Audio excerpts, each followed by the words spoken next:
Mambona. Inini nyaya yangu yakamira yakadaizvo kuti ndiitsanangure yese yakakurisa asi ndinotsanangura muchidimbu. Nyaya yangu yakamira yakadaizvo ndai murume wangu yari pasaidhi neni ane maonero nemafungiro akaita pamusoro pangu inini neshamwari yabamukuru vangu zvinove zvisizvo zvandinopokana nazvo nazvino uno. Saka zvadaro ndobva tanetsana panhau pamusoro penyaya iyo. Tanetsana kudaro inibva ndaenda kumba kwasisi vangu ivo bva vasara kumba. Vasara kumba inini mangwana acho ndobva ndakwira bhazi ndobva ndauya kumba kubva ndaenda kuna amweni kunoti nyaya itaurwe ite sei igadziriswe nyaya iyi. Ndobva ndasvika kwaamweni kuya aiwa tina kuwirirana. Murume wangu ndobva andiudza kuti zvona aiwa ndinode kana kumuona kumba kwangu. Akandiudza mashoko iwayo pamberi pamai vake. Handinode kana kuona tsoka yake handichatombode nezvake. Mukandimanikidza ndichanwa mushonga. Mama abva vanyarara. Ndinobva ndati aiwa pandachakaipa. Vandasumuka ndobva ndaenda kumba kwasisi vangu. Vandagara. Ndagara aiwa ndakagara. Iko zvino mwedzi nehafu. Ndagara kudaro ndokuchiti handizive pamweyo vachazondifonerawo kana kuti sei ayo panga pasina kana communication kana chii. Pandanyarara ndakadaro. Ndobva ndati arigei rimwe zuva. Ndati arigei ndimboedza kuti baba vai. Ndobva ndavaedza ndodawo hembe dzevana. Ndobva zvanzi dzinoya nani ini ndiri kurwara. Muri kurwara zvikanzi uyai nemwana ndimuone. Ndobva ndati aiwa pakanaka. Ndobva ndakwira bhazi zveshuwa pandauya. Ndobva ndavaratidza mwanawo ndichivaonawo zveshuwa vachiita sei vachirwara. Ndobva takatanga kucommunicate. Ndobva asi dare ndanga ndati sei ndandatokwira kare. Ndatendana. Kuya kwamaita mwaona pana baba vangu. Kwa shamwari yangu ndakufuna kukubvunza mubvunzo kuti pane zvataurwa zvose nadzimai vako unezva kupoka nazvo here hungu here kana kuti kwete umbondipinduma mubvunzo ihungu neka aiwa tinotende ndanga ndichikumbirawo kuti uchitijekeserawo iwewe kuti nyaya iyi kusvikira adzimai vazouya mukati medare rino chii chakaitika titaura utinzi. Ndinotenda nauni yakanyanya kundibata inayo kuti ini ndasungwa zvakadaro ndakazobuda iye mudzimai wangu nasekuru wangu namai vangu vanditevera. Ini handina kuziva kuti iye mudzimai wangu musi wakavazondiona kumashure kwacho haana kurara kumba akanorara kumba kwasisi vake kulemba. Zvadaro ini ndabuda bamukuru vatweva ndo vakandinge vakaroora sisi nemudzimai wavo vakabva vandifonera zvikanzi kana wabuda unozoita sekuzovandudza. Ndobva ndavatevera kuenda kuWhitecliff. Ndasvika kuWhitecliff takazobva kuWhitecliff tabva taenda kuLondon. Asi mudzimai wangu haana kunitaura kuti iye akange asina kurara kumba musi wacho akanga arara kuLondon. Saka tiri kumba mudzimai ndopakati anotora mwana kuLondon ndodzoka. Ndikati alright inini handisi kuziva kudzoka nguvayo sezvo ndi munhu unoita sei kutandara nevamwe vanhu. Tasvika kuAfro kubva dzava kuma9 o'clock mudzimai wangu akandisira meseji zvikanzi touyawo here koko. Ini handina anzibvunza bamukuru kuti touyawo here koko. Ini handina kuda kukwanisa kupindura meseji ndakabva ndapa bamukuru kuti haonai meseji. Bamukuru ndobva vati havaudze vauya. Ndisati ndapindura meseji iya ndakaona mudzimai wangu akutosvika pangatiri isusu. Zvakandikashamadza kuti saka zvireve kuti vanga vagara vari pano here kana kuti. Saka tagara paye tichidya. Bamukuru wangu vakabva vabudisa muromo kuti regai ndinotengera vana madrinks. Ndobva kwaenda kunotengwa madrinks. Kuchinotengwa madrinks kwakanotengwa doro rinonzi andazi kwakauya 4 maandazi. Nguva yavakadzoka ini handina kuzvicherechedza kuti ndozvaitika. Tagara ndakazocheuka. Ndacheuka ndakaona mudzimai wangu achitomwa doro pamberi pake panga pane 2 maandazi. Mamwe acho 2 anga ari pamberi pemwana wabamukuru wangu. Saka zvadaro haine zvinhu zvakangondinetsa ndanga ndabatikana. Saka pane shamwari dzabamukuru dzanga dziri ipapo ndakabva ndaita sekunge ndoda kuvazivisa kuti uyu ndiye mudzimai wangu kuti uyu ndiye mudzimai wangu. Zvikanzi tovaziva nezuro manheru tanga tinawo panapa mukuona. Saka ini zvinhu zvakabva zvandidya mwoyo nokuti ndandakasunga mudzimai wangu zvezvari kumwaduwo zvinoitika kubva waindozviziva bhozi ndomwaduwo zvakabva zvandibata ini ndopandakatanga kuti ndada kuenda kumba. takuenda kumba papai ndopatakatanga kusawirirana nemudzimai wangu. Ini ndakafamba kubva kuLand mapofu dzeusiku, ndakafamba kubva kuLand kusvika kunze chiinitsoka, mudzimai wangu asara kuLand.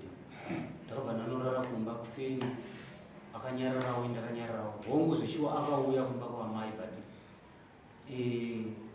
zvekuti ini ndakati handisida kuona kumba kwangu, ndaitaura ndoda kuti ndange nehasha nezvanga zvaitika panguva yacho izvo. Saka ndakangoramba ndakangotarisira nchiti pamwe mudzimai wangu semunhu anga akatadzirwa handina kukwanisa kumuudza kuti mudzimai wangu chidzoka. Ipapo ndakakundikana.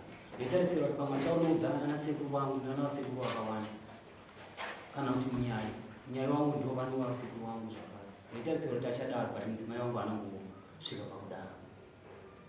Takazotanga kutaudzana zveshuwa inini miri yangu isisaite zvakanaka nchiti ndoda kuona mari. Ndobva pandavatanga kutaudzana naye. Inini handina kumboramba, handina kumbomudzinga pano. Saka kugara kwenyu kwese kuranga achiguma musati maenda pamasoro. Mudzimai wangu kugara kwake kwese kwandaita naye aisa mwadoro. Aimbudza kuti ini handimwe doro, ndikamwa doro ndotemwa nemusoro. Saka zvinhu zvakandivhundutsa panguva yacho. Mudzimai wangu akumwa doro, saka ndozvaagara achiita kana aenda kwasisi wake. Unoziva semurume ndakafunga zvakawanda zvakandibata. Ndaida kundibvunza kuna mimi amai. Mushure mekunge murume yabata, makatanga kufambidzana nakuno. Kwete pamusoro. Aiwa, ndasanda pedza ndima. Makatanga kufambidzana nakuno. Kwete. Baba mukuru wenyava, ndi baba mukuru pakuita sei? Murume wasisi. Vachiri vese. Kwete. Panapa tiri kunzwa zvekuratidza kuti imi mauya muchipedza muri pachena. Ndingakwanisa kunyatsokuburitsa umbowo muratidza kuti murume uyu ari kuita zvinoita kuti musamundi, number 1. Number 2, ndingada kuziva kuti mune vana vangani uye magara nguva yese zvakadini. Vana murume chete nepamwedzi wakabva. Tagara 7 years. Saka mukugara kwenyu 7 years mune zvimwe zvinhu zvamaiona zviri kuita kuti akabvisa rudo kwamuri zvazopa imimi kuti muti uya uri kudini pachena kudai. Pamusoro. Kumwe kwese ukwaiwa tanga tigarisana zvakanaka. Nyaya iripo ndiyo nyaya yatiri kutaura. Ipapo chete ndo panga pasisina communication. Inini ndiri kwangu, ivo vari kwavo. Saka murume uyu munomudereka.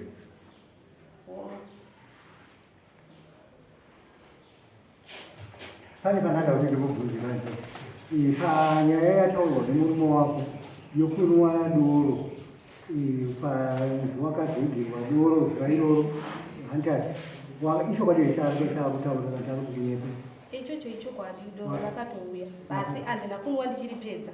Ndakanwa rishoma shoma rekutesta semunhu asinganwe wavo.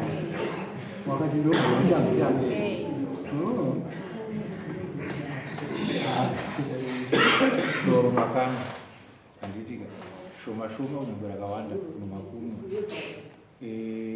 Pane pamwe pamataura kuti pataurwa nevarume venyu kuti aiti mukadzi wangu akanditi handimwe doro, ndikanwa doro musoro wangu unotema. Zvakakuzonzwa musoro kutema paya paya makatomboriraidza doro rake. Saka dzimwe nguva munenge makuda kudzokera kutatisika ikaka kakazoongororwa nemumwe wenyu kusvikira aona kuti panapa zvaakuitika panapa nechikonzero chokuti handisipo pamwe hamheno mumwe mufambiro wamukanga makuda kuita wakaonekwa nemurume wenyu. Muri panzwa ipapo maamatopinda mune dzimwe tsika dzisidzo. Zvisinei murume iwewe kutaura kuti takazopedzisira taakufambidzana, hati ndo zvawataura kuti pakupedzisira takazopedzisira taakuita communication. Kureva kuti nanhasi mune communication pari zvizvi. Mukadzi wako uri kumuda here? Mukadzi wako handina chakaipa naye. Unomuda? Alright, sorry baba. Sisingada kumbotitaurira. pane pakunzi nemurume wenyimi makafona ndiani akafona kuti tavachitowe here ndini anzi makatitowe here makanga makafona pamakatitowe here manga makumba kuti makareba here ndachikumba kwasisi vangu ndokupi kwatokuza kurujeko saka uyu murume wenyu ari kutaura kuti hazvina kutora hazvina kutora nguva makavava kusvika mungade kupapikisa here ipapo ndikakutaura kuti hazvina kutombotora nguva vakuda kutoti aiswisirei meseji muchibva masvika namba mafamba kubva kurujeko ipapo ndinopapikisa zvangu nokuti munhu wandanichitaura naye wandanichimirira kuti andireply ndiwo zvavari kutaura kuti vakazoona ndasvika ipapo ndopogana makasvika manani pamakasvika nemwana wasisi vangu musikana makasvika akazotunga wawa ndiani ndibamukuru anga ari kupi bamukuru paakatunga wawa vanga vari pamwe chete vanga vari pamwe chete saka imi kwamukabvunza kuti kouyawo here maamune mwana wasisi ndiwo wamaida kuuya nayo maida kuuya kuzonyatsoitei pamukatito tatida kungouyawo zvedu zofarawo nevangu maida kuzo dzanga dzenguva yevadzadini dzaziri kuma6 dzokunzokwedai Okay. Regai titaure nawo yauya mudare. Nyaya yauya mudare inyaya yekuti uya undibudire pachena iwe murume wangu. Kana uchiti kubuda pachena kureva kuti uri kureva here kuti uchiri kundida here kana kuti hati ndizvo ndobuda pachena vaivo saka murume abuda pachena kuti mudzimai wangu ndodi ndinomuda ataurawo nhuna dzake asi nhau iripo ndeyekuti iwe hauna kunge wakamubudira pachena kuti wakumwawo hauna kunge wakamubudira pachena kuti wakumwawo ndo zvakamupa gadzo kuti zvaakunwa doro zvichida pane zvimwe zvaakuita 1 bamukuru wako havachagara nasisi wako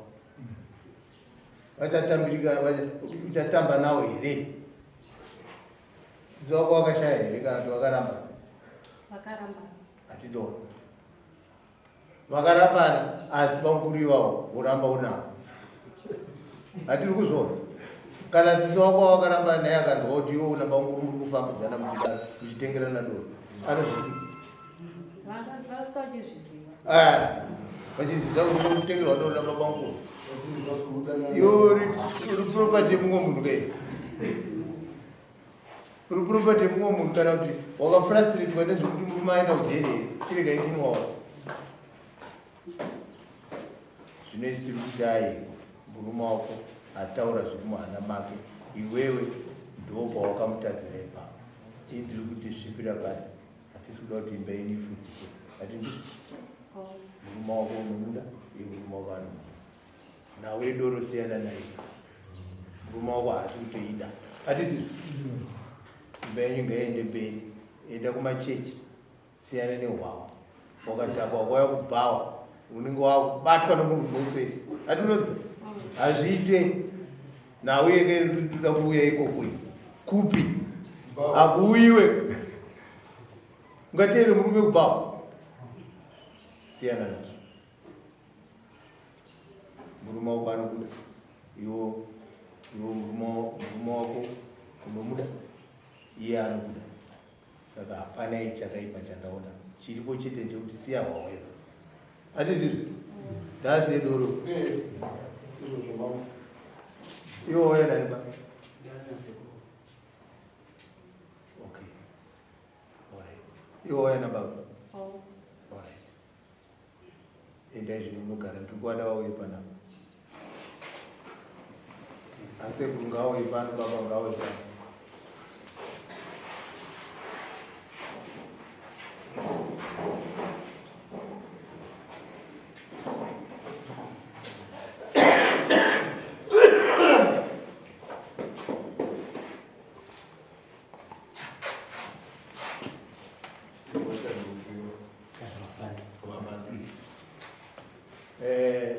kana tichimutarisai kuti